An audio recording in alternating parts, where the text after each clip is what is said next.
ನಮಸ್ಕಾರ ವೀಕ್ಷಕರೇ, ಸ್ತ್ರೀ ದೋಷ ಅನ್ನತಕ್ಕಂತಹದ್ದು ಪ್ರತಿಯೊಬ್ಬ ಪುರುಷನಿಗೂ ಕಾಡ್ತಕ್ಕಂತಹ ಅಮೂರ್ತವಾದಂತಹ ಒಂದು ಕರ್ಮವಾಗಿದೆ.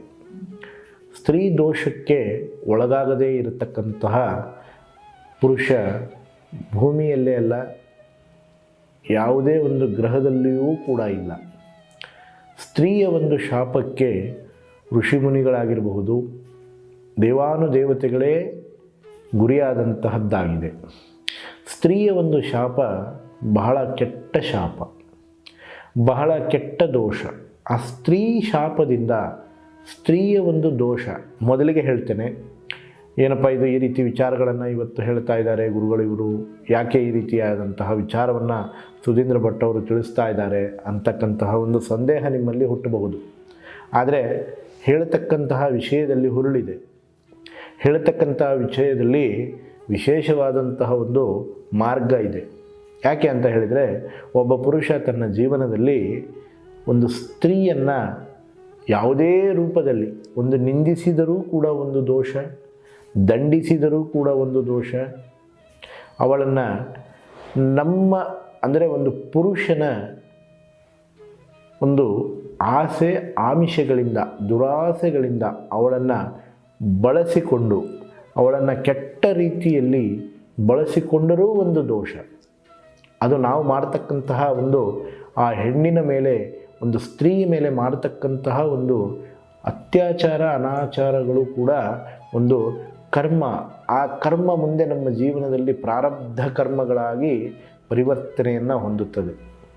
ಜಾತಕದಲ್ಲಿ ಸ್ತ್ರೀ ದೋಷ ಅನ್ನತಕ್ಕಂತಹದ್ದು ಕಂಡುಬಂದರೆ, ಆ ಸ್ತ್ರೀ ದೋಷ ಮಾಡಿರುವಂತಹ ವ್ಯಕ್ತಿ, ಆ ಸ್ತ್ರೀ ದೋಷಕ್ಕೆ ಒಳಗಾಗಿರುವಂತಹ ವ್ಯಕ್ತಿ ಜೀವನ ಹೇಗಿರುತ್ತೆ ಅಂತ ಹೇಳಿದರೆ, ಅಭಿವೃದ್ಧಿಯ ಕುಂಠಿತಗೊಂಡಿರುತ್ತೆ. ಒಂದು ಎಷ್ಟೇ ಸಂಪತ್ತು ಇದ್ದರೂ ಕೂಡ ಹಣಕಾಸಿನಲ್ಲಿ ಅಭಿವೃದ್ಧಿ ಹೊಂದದೆ ಹಣ ಹಾನಿಯಾಗ್ತಾ ಹೋಗುತ್ತೆ.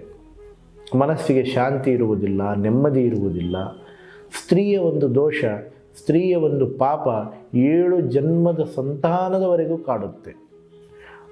7 ವಂಶದವರೆಗೂ ಆ ಸ್ತ್ರೀಯ ಒಂದು ದೋಷ, ಆ ಸ್ತ್ರೀಯ ಒಂದು ಕಣ್ಣೀರಿನ ಶಾಪ, ಅದರಿಂದಾಗಿ ಸುಮಾರು ರಾಜಮನೆತನಗಳೇ ಸರ್ವನಾಶಕ್ಕೆ ಈಡಾಗಿರುವುದನ್ನು ನಾವು ಕಾಣ್ತೇವೆ.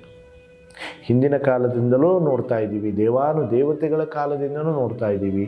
ಸ್ತ್ರೀ ಶಾಪಕ್ಕೆ ಗುರಿಯಾದಂತಹ ಋಷಿಮುನಿಗಳು ಕೂಡ ಇಲ್ಲ.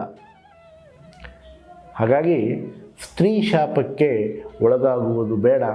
ಸ್ತ್ರೀಯ ಒಂದು ನಿಂದನೆ, ಸ್ತ್ರೀಯ ಒಂದು ದಂಡನೆ, ಸ್ತ್ರೀಯ ಒಂದು ವಿನಾಕಾರಣವಾದಂತಹ ಅವಳ ಒಂದು ಶಾಪಕ್ಕೆ ಗುರಿಯಾಗುವಂತಹ ಕಾರ್ಯಗಳು ತುಂಬ ಕಠಿಣ.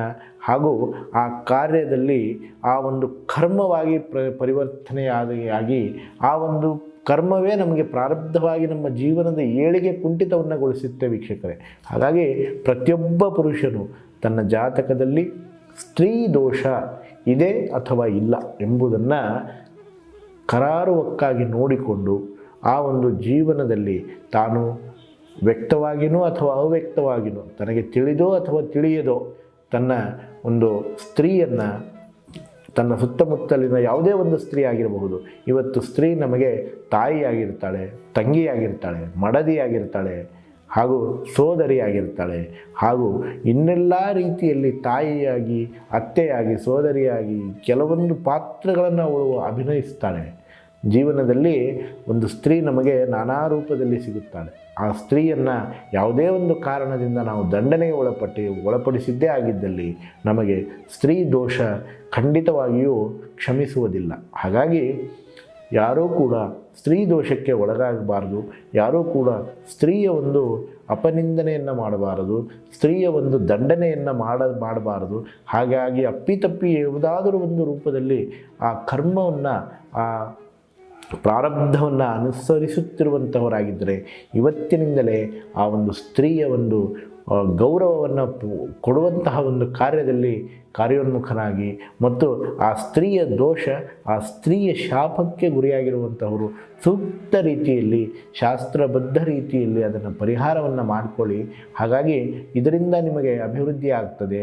ಹಣಕಾಸಿನಲ್ಲಿ ವ್ಯತ್ಯಯಗಳು ಬಾರದಂತೆ ನಿಮ್ಮ ಕರ್ಮಕ್ಕೆ ತಕ್ಕಂತೆ, ಅಂದರೆ ನಿಮ್ಮ ಪ್ರಾರಬ್ಧವೇ ನಿಮ್ಮನ್ನು ಕಾಡುತ್ತೆ ಅನ್ನೋ ರೀತಿಯಲ್ಲಿ ಕರ್ಮಕ್ಕೆ ತಕ್ಕಂತಹ ಪ್ರತಿಫಲ ಸಿಗದೇ ಇರತಕ್ಕಂತಹ ಸಂದರ್ಭದಲ್ಲಿ ಸ್ತ್ರೀಯ ಒಂದು ಶಾಪ, ಸ್ತ್ರೀಯ ಒಂದು ದೋಷ ನಿಮ್ಮನ್ನು 7 ಜನ್ಮದವರೆಗೂ ಕಾಡುತ್ತೆ ಅನ್ನುವಂತಹ ಒಂದು ವಿಷಯವನ್ನು ಮನದಟ್ಟು ಮಾಡಿಕೊಂಡು ಈ ಒಂದು ಸ್ತ್ರೀಯ ಶಾಪದಿಂದ, ಸ್ತ್ರೀ ದೋಷದಿಂದ ಶಾಸ್ತ್ರೋಕ್ತ ರೀತಿಯಲ್ಲಿ ಬದಲಾವಣೆಗಳನ್ನು ಮಾಡಿಕೊಳ್ಳಿ. ಎಲ್ಲ ರೀತಿಯಿಂದ ಒಳ್ಳೆಯದಾಗುತ್ತೆ.